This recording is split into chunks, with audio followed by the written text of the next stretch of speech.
पढ़ेंगे माइटोकॉन्ड्रिया की संरचना के बारे में।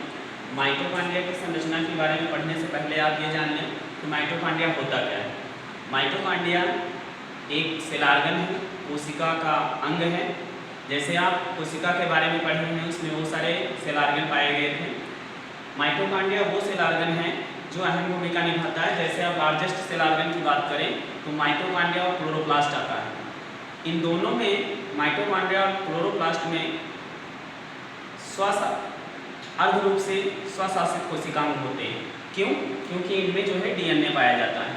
तो क्लोरोप्लास्ट आप पढ़ चुके हैं, यहाँ पर सेकंड सेल ऑर्गन जो है वो आप माइटोकॉन्ड्रिया पढ़ेंगे। तो माइटोकॉन्ड्रिया की अगर संरचना की बात करें तो संरचना में हम ये देखते हैं कि उसका शेप एंड साइज, अपीयरेंस और कौन कौन से अंग हैं।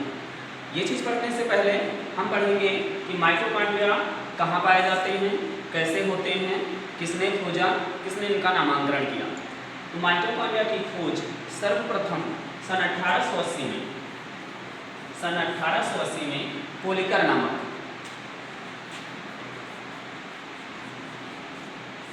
नामक वैज्ञानिक ने की थी। इसके बाद आल्टमान नामक वैज्ञानिक ने सन 1890 में इसकी खोज की और इसके बारे में बताया, लेकिन इसका जो नाम था वो बायोप्लास्ट दिया। इसके बाद सन 1897 में सर्वप्रथम सी वेंडा ने इन्हें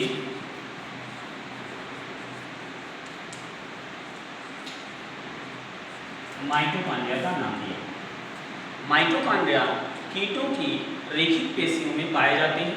सूक्ष्म दंडाकार संरचना होती है। ये कहाँ कहाँ पाए जाते हैं और कहाँ नहीं पाए जाते हैं आप अच्छी तरह से जानते हैं।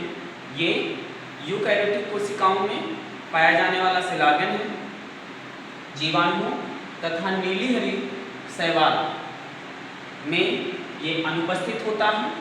बाकी जितनी भी विकसित यूकैरियोटिक कोशिकाएं होती हैं, जंतुओं तथा पौधों की समस्त कोशिकाओं में ये माइटोकॉन्ड्रिया प्रेजेंट होता है।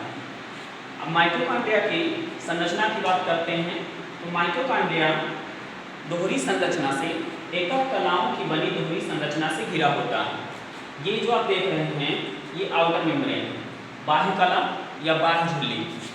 इसमें ये जो तरल पदार्थ भरा हुआ है इसे मैट्रिक्स कहते हैं। इसमें बाह्य कला सपाट होती है, लेकिन दूसरी जो इनर मेम्ब्रेन अंतः कला होती है वो मैट्रिक्स में हाथ की उंगली के सदृश संरचना में धंसकर क्या बनाती है, माइक्रोविलाई बनाती है, जिन्हें क्रिस्टी कहते हैं। क्रिस्टी की सतह पर टेनिस के रॉकेट के आकार के सूक्ष्म कण लगे होते हैं, जिन्हें F1 पार्टिकल्स या ऑक्सीसोम कहते हैं। ऑक्सीसोम जो क्रिस्टी की सतह पर लगे हुए हैं, एक ऑक्सीसोम दूसरे ऑक्सीसोम के बीच की दूरी 100 एंगस्ट्रॉम होती है। एक ऑक्सीसोम की लंबाई लगभग 70 से 100 एंगस्ट्रॉम होती है।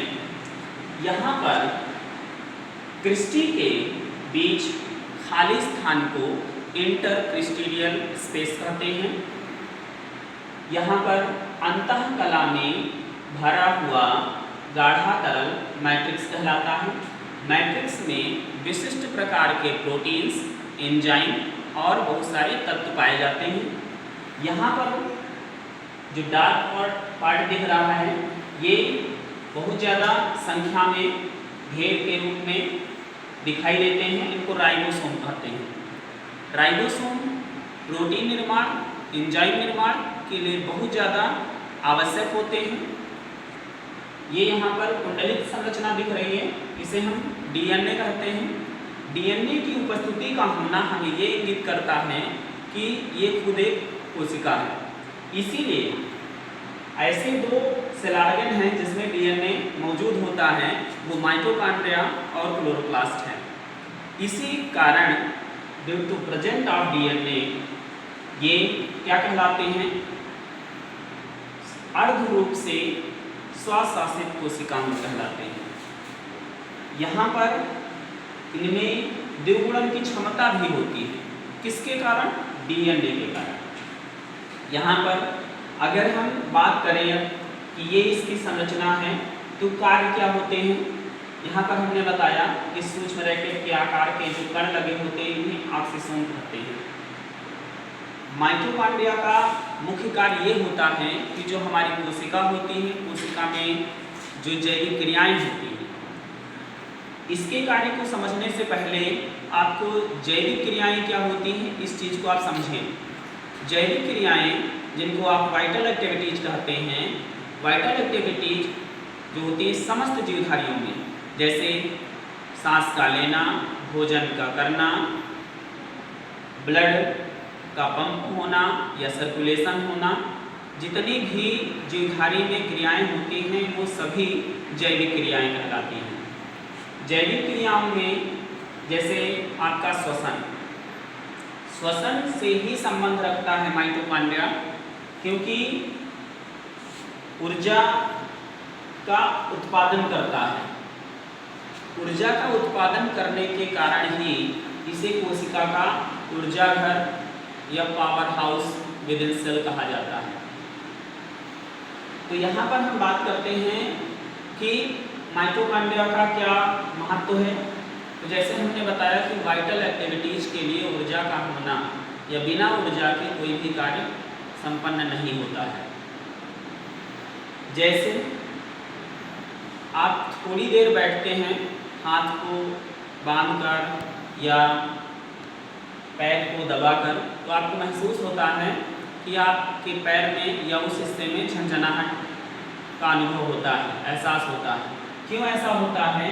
क्योंकि वहाँ पर ब्लड सप्लाई कम हो जाती है, और ब्लड सप्लाई के कम हो जाने से वहाँ पर श्वसन के द्वारा ऑक्सीजन का ना पहुँचना, पोषण जो आपका भोजन है रुधिर में जो पाचित होकर के मिल गया वो भी वहाँ पर कम पहुँच रहा है, जिससे कि वहाँ की कुछ जो कोशिकाएँ हैं वो अपना जो काम है वो सुचारू रूप से नहीं कर पा रही हैं। जब कोशिकाएं वहाँ का कार्य नहीं कर पा रही हैं तो जो हमारा तंत्रिका तंत्र होता है उसमें जो भाग लेने वाली कोशिकाएं, जिन्हें हम तंत्रिका कोशिकाएं कहते हैं, वो अपना कार्य जो है ढीला कर देती हैं या कार्य सही से नहीं कर पाती हैं। यही कारण होता है कि हमारे शरीर की उस अंग की जो संवेदनाएं होती हैं वो मस्तिष्क तक नहीं पहुँच पाती हैं और हमें झंझनाहट का एहसास होता है। यही कारण होता है कि जब जैसे कि आप चेयर पर बैठे हों या जैसे आप साइकिल के डंडे पर बैठते हों तो आपका जब पैर दब चुका होता है या फिर कभी आपको झंझनाहट हो जाती है तो आप जब कदम बढ़ाते हैं तो पता चलता है कि आप कदम दूसरी तरफ बढ़ा रहे हैं और आपका पैर दूसरी तरफ जा रहा है, क्योंकि उस समय उस शरीर के उस हिस्से की तंत्रिका कोशिकाओं का जो कार्य है वो नहीं कर पा रही हैं या कम कर पा रही हैं, जिससे कि मस्तिष्क का उनका जो कनेक्शन है वो कमज़ोर होने लगता है। मस्तिष्क आदेश तो देता है कि पैर को इस तरफ बढ़ाया जाए, लेकिन वहाँ की तंत्रिकाएं कोशिकाएं जो होती हैं उसको नियंत्रित नहीं कर पाती हैं। तो इन सभी जो सेल ऑर्गन होते हैं इनका एक विशिष्ट कार्य होता है। कोशिका में जितनी भी जैविक क्रियाएँ होती हैं, अगर कोशिका किसी भी या कोशिका का कोई भी अंगक अगर एक कार्य को करना बंद कर दे तो जितनी भी जैविक क्रियाएं होंगी वो बाधित हो जाती हैं। जैसे आप भोजन करते रहें और जो श्वसन तंत्र है यानी कि आपके शरीर में ऑक्सीजन ना जाए तो इस कंडीशन में क्या आपका भोजन जलेगा? नहीं जलेगा, क्योंकि जो जैविक प्रक्रियाएं होती हैं वो एक दूसरे से जुड़ी होती हैं। जैसे श्वसन के माध्यम से ऑक्सीजन का जाना, पोषण यानी कि पाचन के बाद भोजन का जो पचना होता है, पच जाने के बाद रुधिर में मिल जाना, इनका मुख्य उद्देश्य होता है कि जितने भी पोषक पदार्थ होते हैं, जितने मिनरल्स होते हैं, जितने घटक होते हैं, वो सभी कोशिकाओं के पास पहुंचने चाहिए, तभी कोशिकाओं को पूर्ण पोषण मिलता है और कोशिकाएं संपन्न रूप से अपना कार्य करती हैं। तो माइटोकॉन्ड्रिया की हम बात कर रहे थे, तो माइटोकॉन्ड्रिया का जो प्रमुख कार्य होता है, इसका इम्पोर्टेंस होता है, ये अपने इस भाग में आए हुए जो पोषक पदार्थ या फूड पार्टिकल्स होते